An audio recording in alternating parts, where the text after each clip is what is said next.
Hey, everybody, welcome back. It's been a minute, but honestly, I've been incredibly busy working with clients, so I've kind of missed a week.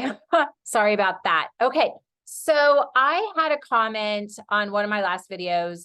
It was about when to like how to understand universal signs, because I talked about it in my last video. So the questions were like, how do you know if it's wishful thinking or if it's reinforcing of a bias? Okay, so let me tell you a couple examples of when I've really used universal signs to tell me kind of what to do or how to move forward, right? So one of them was a few years back. I was dating somebody, and before I met him, I had worked with a psychic, and the psychic kept telling me, you need to move to the South. You need to move to the South. And I had recently just gotten done moving around. I had moved to Austin, Texas. I had moved to Arizona. I was back in LA. I was building a life in LA. My business was going really well. And I just was like, what is this moving to the South? Like the South of what? Mexico? Like, and she's like, I don't know. It's the South. So I was like, I'm not going to do it. I'm not going to do it unless the gates of heaven open up and it becomes very clear to me that this is what I'm supposed to do. So months go by. That actually came up in 2 psychic sessions. So it was pretty strong information, but yet before this, I had pretty much lived my life through psychic information. If a psychic told me to do something, I just did it with full trust. I can talk more about that later if you want. It's an interesting way to live your life, that's for sure. So let's get back to universal signs. So I meet this guy. I like him. He likes me. And then he gets headhunted for a job up in Northern California. And he is like, should I do it? Should I not do it? If I do it, I want you to come with me. I'd been dating him like a month. But I'm kind of a free spirit if you haven't figured that out yet. So I was like, okay, universe, I'm going to leave it up to you. If he gets the job, then I'll go with him, with my son and his sons, and I'll move up to Northern California. And I just left it open as a sign, just give me a sign. Like if he gets it, great. That's a sign that this is where I'm supposed to be going. So he got the job and I moved to Northern California. Now, the outcome wasn't what I wanted it to be. It wasn't a happily ever after. It was challenging. It was humbling. It was all the things.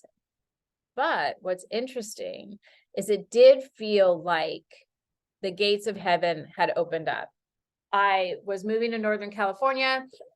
He was going to take care of us for the most part. And that's kind of what I needed at that time. I was kind of burnt out. I didn't realize it. I didn't know burnout was really a thing back then. So we moved up there. Now, I wasn't up there very long. And I learned very quickly that it was not where I was supposed to be, but it doesn't matter because the sign for me to go up there was correct. Because from there, the gates of heaven opening up, I ended up in Kentucky, which is considered the South. And now I'm living my dream life, right? So it all worked out, but it didn't work out how my ego or my personality self wanted it to work out. It worked out how my soul needed it to work out, right? So my higher self.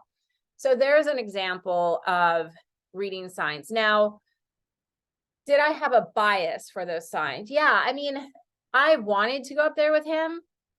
So that, I mean, or was it wishful thinking? It definitely, I mean, both of those are attached, like wishful thinking and reinforcing a bias is really attaching to a specific outcome. So would I go back and say, was that a sign that I should have followed? No. I kind of put it in the universe's hands that give me a sign. That was a sign. I said, if he gets the job, then that's what I'm meant to do. He got the job. So that's what I did. I followed through. and the outcome was a million times different than I thought it was going to be, but it gave me one of the greatest lessons of my life and put me on the trajectory that I'm on now. And very glad it did, because I'm so happy. Okay, so the next one is a simple one. I kind of mentioned it. I don't think I went into detail because it wasn't about signs. So this one is more about doing these YouTube videos.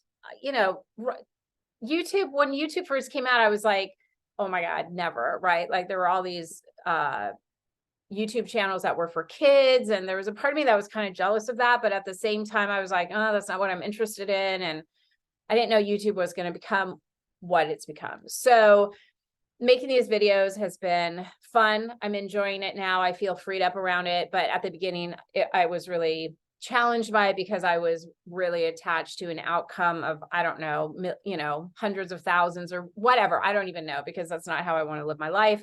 But my ego, my personality self is definitely attached to an outcome of having a lot of followers or subscribers and having this big YouTube channel. So a couple weeks ago, I was like, okay, this isn't feeling good. Like I got 10 people watching my videos. I got like 15 people watching my videos. Like nobody cares about my videos. Why am I doing this? So it was on a Monday, and I said to the universe, I said, look, if you want me to keep making these videos, I need one more subscriber. That's what I need. Just give me a sign that, you know, you want, this is what I'm supposed to be doing, because it doesn't feel good to my ego, my little ego doesn't feel good. So I look at my phone when I'm about to go out on a hike. Just before I went on a hike, 1 new subscriber, not 10, not 15, but 1. And that's all I asked for. So did I have a bias about this outcome? Yeah, like I would have loved to gotten no new subscribers and be like, okay, I'm not supposed to do this. That's easy. Just crawl back into my hole. But I got a subscriber. So here I am. Now, was it wishful thinking? Again, no. Because I think if I really was wishful thinking, I would have gotten either, you know, 100 new subscribers, which is never going to happen. That's fantasy oriented.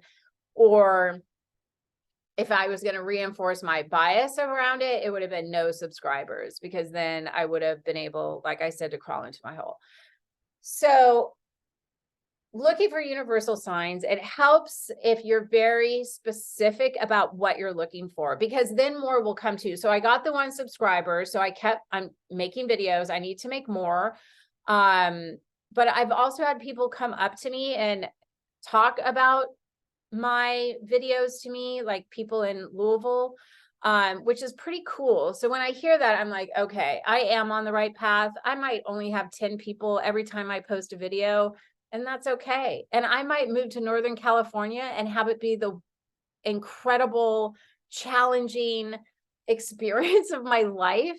But that's okay, because it's all lessons. And you're either going to have lessons and be learning and be in life, or you're going to be sitting back looking for signs in your chair watching TV, and that's a whole other thing. That's like false serenity. So here I am out here living, making videos because I got a sign, making mistakes because I got signs that my soul was like, you need to be doing this, even though your ego hurts and might get a little bruised, you can survive it.